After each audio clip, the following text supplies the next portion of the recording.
A entrevista do dia.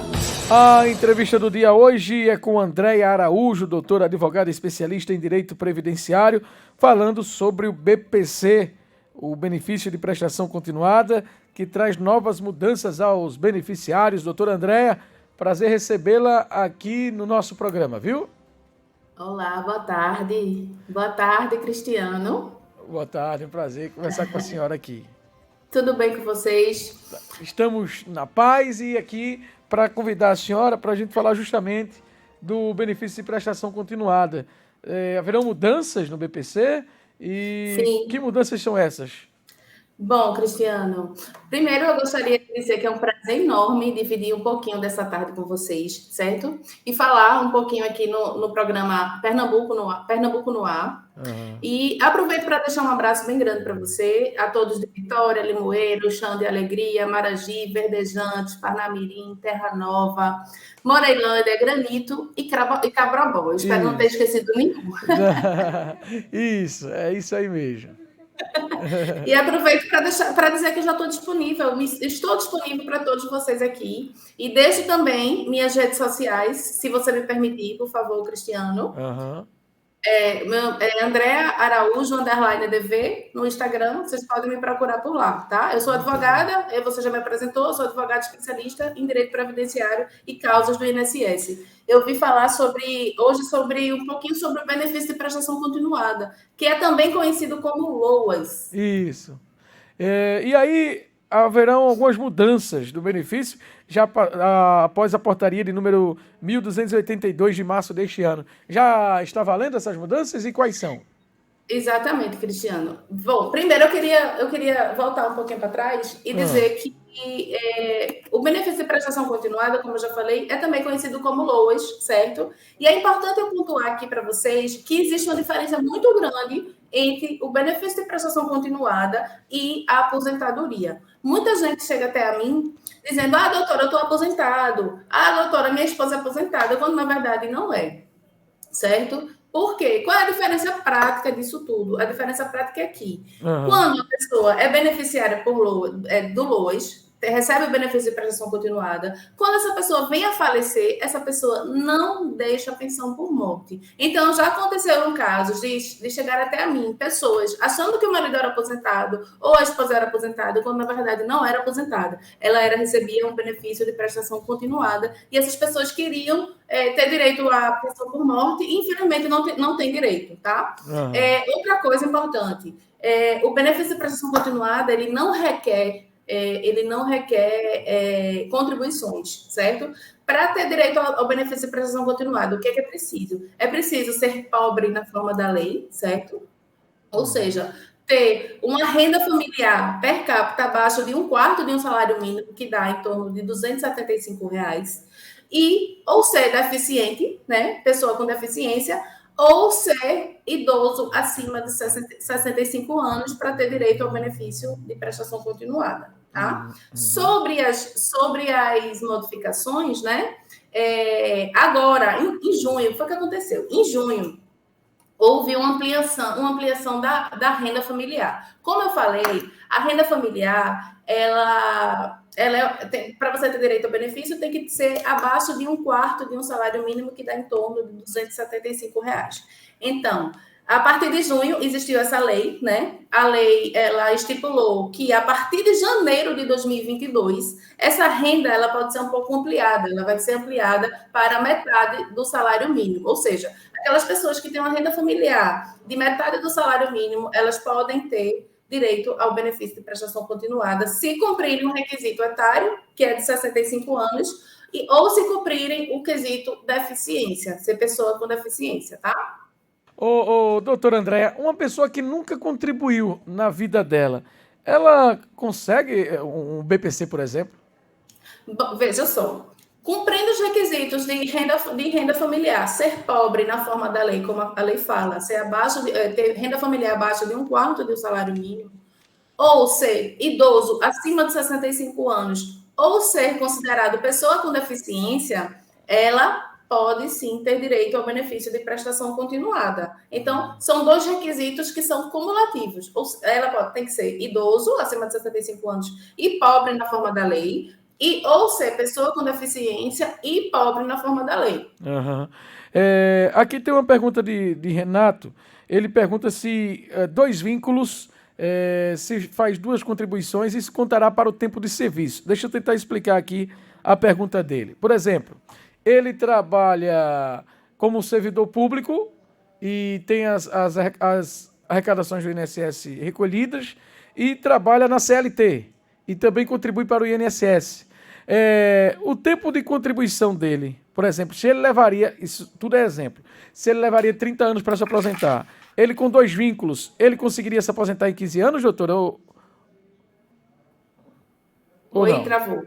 Eu consegui compreender. São dois regimes diferentes, tá? A gente trabalha com regime próprio, regime geral de previdência social, que é justamente o regime do INSS. O nosso foco aqui é regime geral de previdência social, certo? Sim. Então, são dois tipos de regime diferentes. Aqui eu posso falar sobre o regime geral. Uhum. O regime geral, se por acaso eu tenho dois vínculos seletistas, então ele não conta os dois vínculos, ele conta um vínculo só, entendeu? E aí no final ele pode ter um aumento da contribuição, dependendo da situação. Aí tem que analisar o caso a caso. Tá explicado para o Renato aí, que de Lagoa do Itaenga.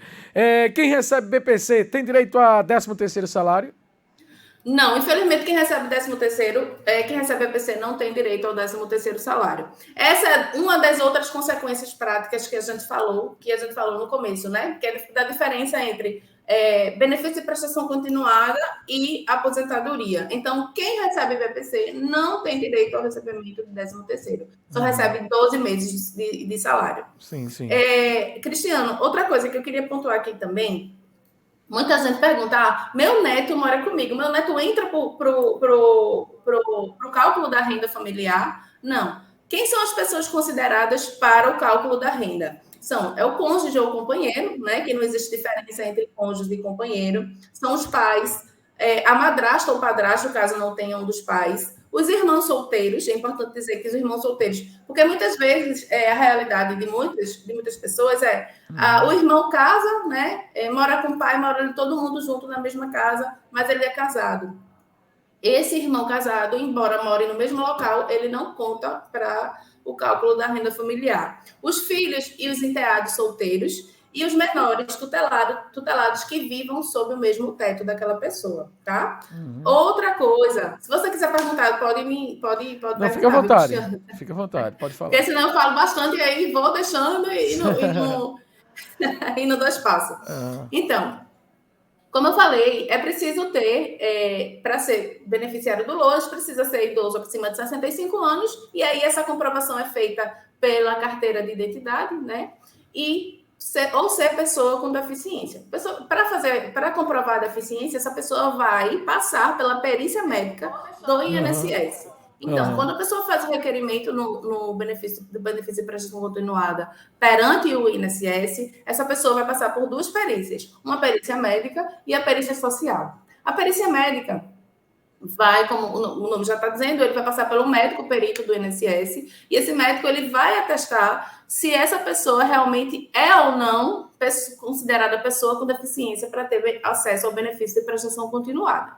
E a perícia social, o assistente social, ele vai analisar os requisitos de miserabilidade, como a lei fala. É um nome bem pejorativo, um nome bem feio, assim, eu não gosto nem de falar, mas é o que a gente entende, né? O que é a praxe forense, a gente vê essa questão da miserabilidade.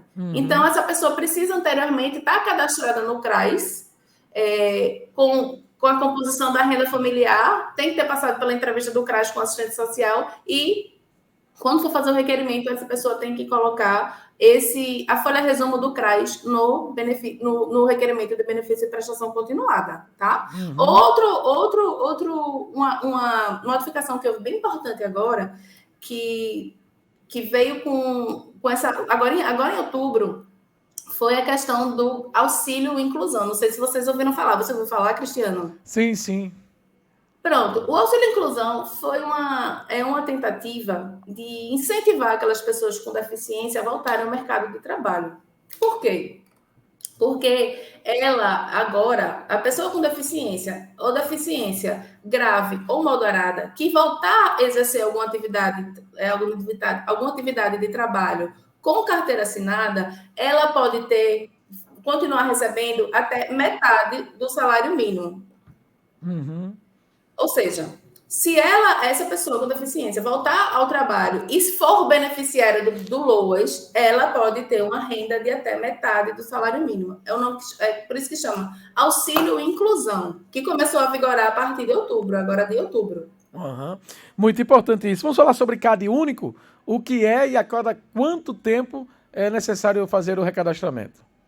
Certo. O CAD único é o programa social do governo, que esse programa, ele faz o cadastro das pessoas que são pobres, né? Que têm direito aos benefícios sociais do governo, que vivem em extrema pobreza, como se diz, né? E essas pessoas, onde o pessoal conhece, é onde cadastra o Bolsa Família, que agora não vai ser mais o Bolsa Família, né? O Auxílio Brasil. O Auxílio Brasil. Então, essas pessoas vão até lá, no CRAS, para fazer esse cadastro. Esse cadastro a pessoa precisa estar com o cadastro atualizado para fazer o requerimento do benefício de prestação continuada. Quem recebe o benefício de prestação continuada ou qualquer outro benefício do programa do governo, precisa estar o CRAS, o CAD único atualizado, de 2 em 2 anos. Uhum, a cada 2 anos se faz necessário.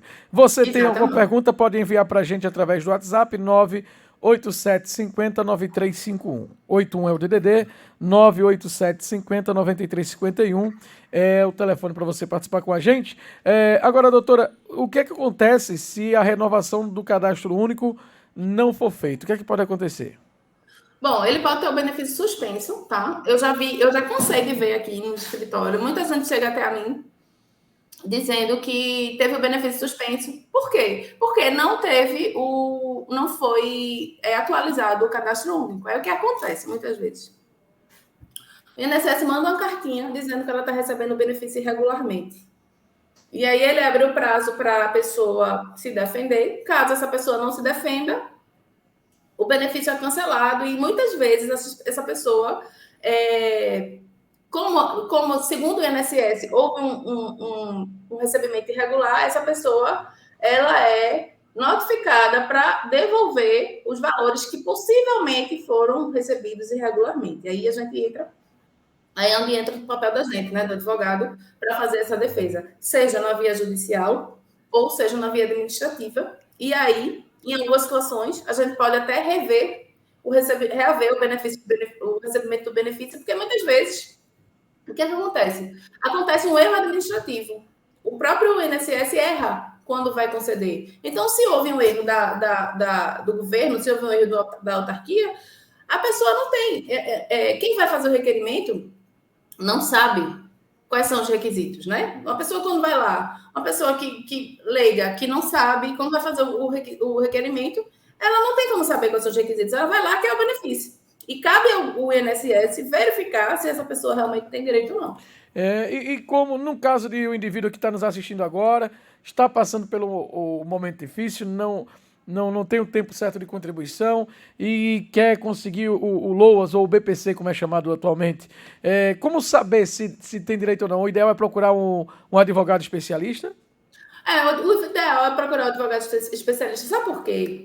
Porque muitas vezes essa pessoa acha que não tem direito, não contribuiu o tempo todo, o período suficiente, Sim. mas contribuiu, entendeu? Então é importante fazer um estudo de toda a vida laboral dessa pessoa, que é importante que se leve carteira de trabalho, se tiver PPP, se tiver declaração da empresa, enfim, vários documentos que a gente pode elencar. Eu sempre solicito para o meu cliente e digo, olha, se eu tenho isso, tem aquilo, isso no atendimento, né? E aí a gente faz a contagem desse cliente e vê se realmente ele tem direito ou não ao BPC ou se tem direito a alguma aposentadoria. Doutor André, a gente tinha tantas outras perguntas aqui que começaram a chegar, mas a hora não permite mais a gente ir adiante. Queremos agradecer a sua participação e quem quiser ter mais informações, buscar ajuda, qual a rede social, por favor, repita, a senhora falou no início, para que o ouvinte possa ficar atento a isso aí. Tá, joia. Olha, eu tô disponível lá para vocês. Me sigam por lá na rede social, no Instagram, Andrea Araújo _ADV. Pronto, repita, Andréa. Andrea Araújo _ADV. Ok, doutora Andréia, muito obrigado pela participação. Uma ótima tarde para a senhora, viu? Eu agradeço a atenção de todos, né? Agradeço a oportunidade e já posso dizer, já me sinto convidada para uma outra entrevista. Pode ter certeza disso. Um abraço, doutora. Obrigado pela Obrigada. participação. Agora, 2h11.